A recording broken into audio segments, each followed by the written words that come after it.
Good morning, friends. How's everybody doing?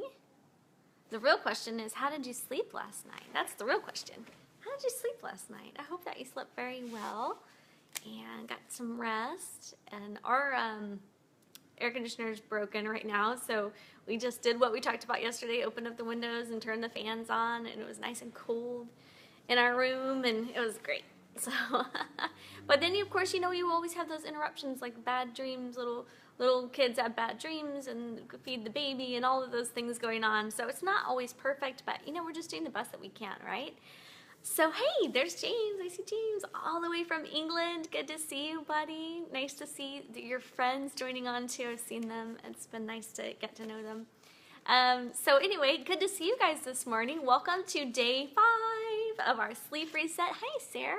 I hope you're doing good. You have a little baby to feed too. And Ashley has a little baby to feed. Hey, Ashley. So we're on day 5 of our sleep reset. Today we're going to be talking about food and sleep. Hey.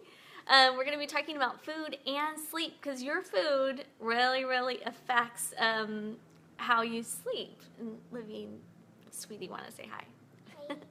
And so today, the first day, we talked about electronics, like putting them out of your room 30 minutes before so that blue light doesn't disrupt your melatonin cycle.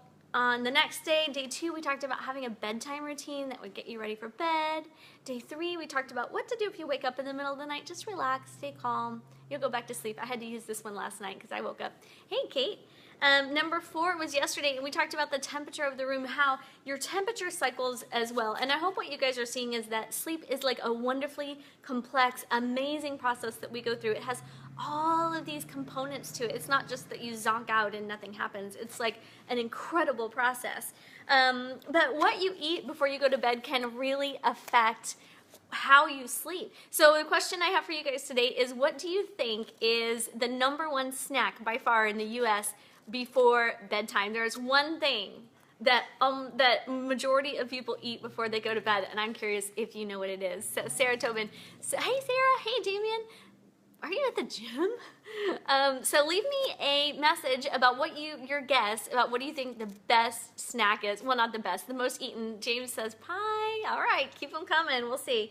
So I want to tell you today about a few things to avoid, a few things I learned about, I didn't know about, and a few things that are going to help you sleep better. Hey, Joel. One of the things that I learned when I read this book, The Sleep Revolution, which I'm bringing you these from, is that caffeine, we all know caffeine affects our sleep, but did you know up to 6 hours before, if taken, like, let's see, if you went to bed at 10, you can have caffeine at 4 o'clock, and up to 6 hours before, it's going to take away an hour of your sleep, studies show. So dessert, ice cream, okay, good guess. So that is going to be one of the major things we're going to avoid. Here's another thing I learned, alcohol. Alcohol, even though it makes you feel sleepy, like that's me, give me a glass of brandy and I'm like, but it makes you feel sleepy and it makes the first half of your sleep good. Guess what? It is completely disruptive in the second half of your sleep. It switches sides then, and it keeps you from sleeping during the second half of your sleep. I had no idea. I don't know if you guys knew that, but I didn't. That was amazing to learn that and to figure that out. Also, avoid spicy foods. Remember yesterday we talked about when your body temperature starts going down, it's a signal that it's time to go to sleep. I'm sorry.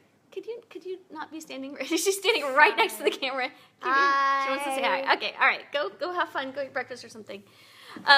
Anyway, and so when you eat spicy foods, it makes your temperature hotter, and it makes it harder for you to go to sleep, not to mention acid reflux. You guys know that.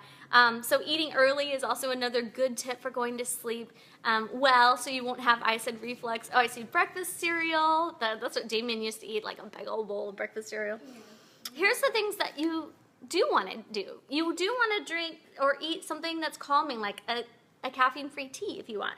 Also, they say that milk doesn't actually make you go to sleep, but there are some chemicals and elements in it that are good for your sleep cycle. Calcium is good for sleeping, the building blocks of your sleep cycle. Magnesium, which you get from like bananas and leafy greens and stuffed fish.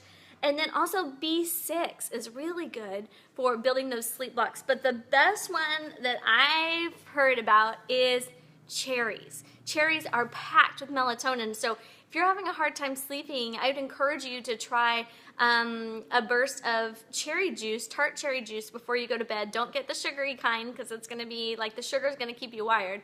But cherry juice is one of the best things that you can do to go to sleep. And so eating early, of course, and then there's tryptophan, but which we all know about. I didn't know it's also in pumpkin seeds and chickpeas, or what do we call it? What's the other name for them?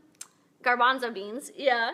I didn't know that. Did you guys? It's also in egg whites and spinach, but that has tryptophan in it, and we know about turkey. So anyway, so there's a lot of things that you can eat and not eat. So avoid spicy, avoid sugar and caffeine and alcohol, and probably fatty foods. If you need to go to sleep, drink cherry juice, tart cherry juice, and then as well as magnesium and foods with magnesium, calcium, and B6 in them. And then, so I'm looking at the guesses here. We got pie, we got dessert, ice cream, we got breakfast cereal. Yeah, give it a try, James. Let me know how it goes for you. And so here's the answer. By far, in the United States, the pre-bedtime snack is terrible because it has sugar, a lot of fat. It's ice cream. You guys probably guessed that. That's what most people eat, late night ice cream. I thought it was going to be carbs. You thought it was going to be carbs? Well, it does have carbs in it. So anyway, I hope you guys have an awesome day today, and I hope you have a good night's sleep tonight, and I will see you later. Hi, Tara.